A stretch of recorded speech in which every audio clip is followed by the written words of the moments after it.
And ఈరోజు మనం simple and టేస్టీగా ఉండే ఎగ్ కర్రీ ఎలా చేయాలో చూసేద్దాము. ముందుగా స్టవ్ ఆన్ చేసి ప్యాన్లో 2-3 టేబుల్ స్పూన్ల వరకు ఆయిల్ వేసుకోవాలి.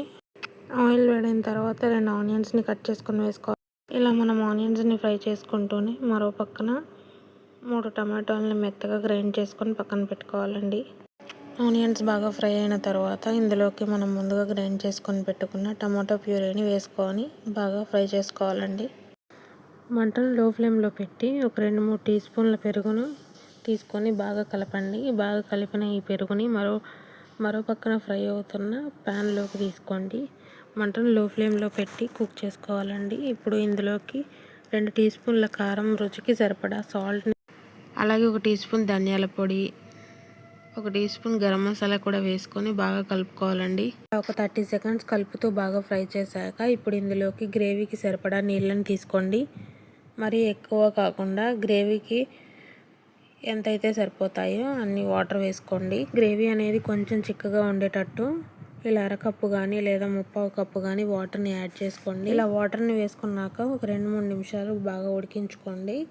ఇలా ఒక పక్కన గ్రేవీ ఉడుకుతూ ఉంటుంది.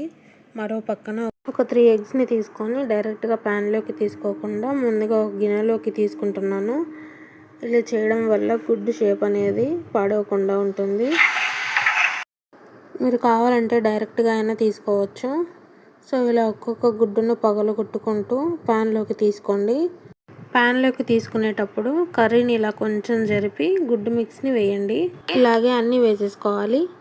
ఇప్పుడు దీనిపైనే నేను కొంచెం కారం పొడిని స్ప్రింకిల్ చేస్తున్నాను. ఇలాగే ఉప్పుని కూడా ఇలా స్ప్రింకిల్ చేసి మూత పెట్టి లో ఫ్లేమ్లో ఒక 4 నిమిషాలు ఉడికించండి. ఈ కర్రీ మనం కొంచెం గ్రేవీగా ప్రిపేర్ చేసాం కాబట్టి మాడిపోయే ఛాన్స్ ఉండదండి. లో ఫ్లేమ్లో ఉడికించండి. ఒక 4 నిమిషాల తర్వాత మూత తీసి ఎగ్ని ఇలా చిన్నగా లేపి చూడండి. ఎగ్ అనేది ఉడికిందో లేదో తెలుస్తుంది. చూసారా, ఎగ్ అనేది ఎంత చక్కగా ఉడికిందో. చివరిగా కొంచెం కొత్తిమీర వేసి స్టవ్ ఆఫ్ చేసుకుంటే మన సూపర్ టేస్టీ ఎగ్ కర్రీ అయితే రెడీ అయిపోయిందండి. మరిన్ని మంచి వీడియోస్ కోసం ఛానల్ సబ్స్క్రైబ్